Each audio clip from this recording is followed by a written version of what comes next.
तुकाराम मुंढेंनी अन्न आणि औषध प्रशासन विभागाची सूत्र ताब्यात घेतल्यानंतर कारवायांचा जो धडाका लावलाय त्याची चर्चा आता संपूर्ण देशभरात सुरू आहे.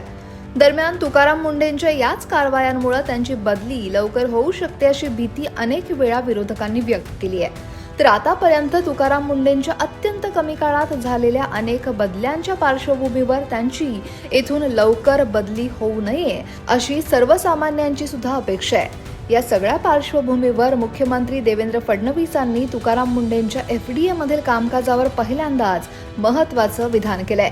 त्यांनी काय म्हटलंय पहा. मुझे लगता है कि बहुत अच्छी एक्शन हो रही है.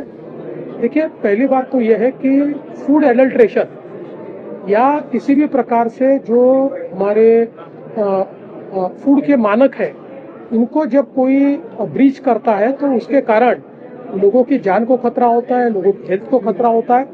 इसलिए इसमें स्ट्रिक्ट एक्शन की आवश्यकता थी और वो एक्शन हो रही है.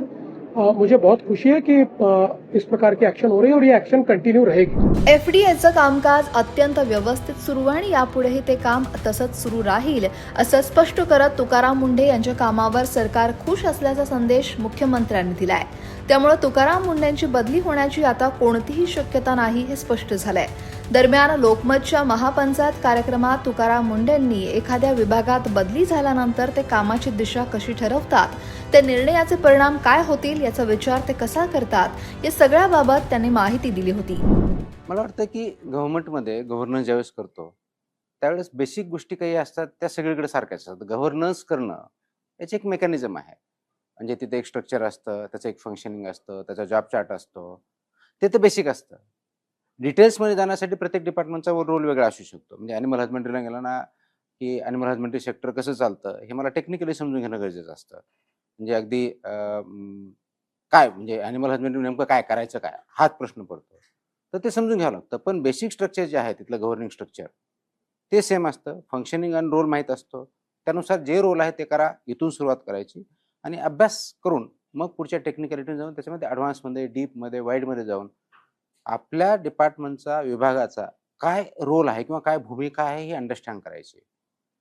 मी स्वतः माझी कदाचित वेगळी म्हणण्यापेक्षाही माझी एक भूमिका असते, माझा बघण्याचा दृष्टिकोन असतो की आपण एखाद्या ठिकाणी गेल्यानंतर प्रथमतः त्या विभागाचा गोल काय आहे, व्हिजन काय आहे, इथून सुरुवात करायची. त्याचं मिशन काय आहे आणि मग हे व्हिजन जे आहे, जे गोल आहेत ते कमीत कमी वेळेत जास्तीत जास्त पद्धतीनं कसं राबवता येईल आणि हे फक्त आपण किती काम केलं, किती फाईल क्लिअर केल्या किंवा किती डिसिजन घेतले याच्यापुरतं मर्यादित न राहता किंवा फक्त आउटपुट पुरतं मर्यादित न राहता त्याचे आउटकम्स काय येतील याच्यावरती मी जास्त फोकस करतो. म्हणजे त्याचे परिणाम काय होणार आहेत.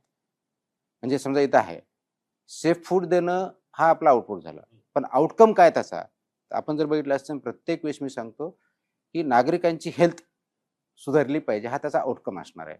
म्हणजे काय त्याचं जर इंडिकेटर बघितलं तर मग ओबेसिटी कमी व्हायला पाहिजे, कार्डिओव्हास्क्युलर डिसीजेस जे आहेत ते कमी व्हायला पाहिजेत, BP जो आहे त्याच्यावरती काम झालं पाहिजे. हे त्याचे आउटकम राहते. ते 2 दिवसात येणार नाहीत, 2 वर्षात येणार नाहीत, पण over a period of time ते होऊ शकतात. तो फोकस ठेवून जर आपण काम केलं, प्लॅनिंग केलं तर येस रिझल्ट येतील. वेळ लागेल.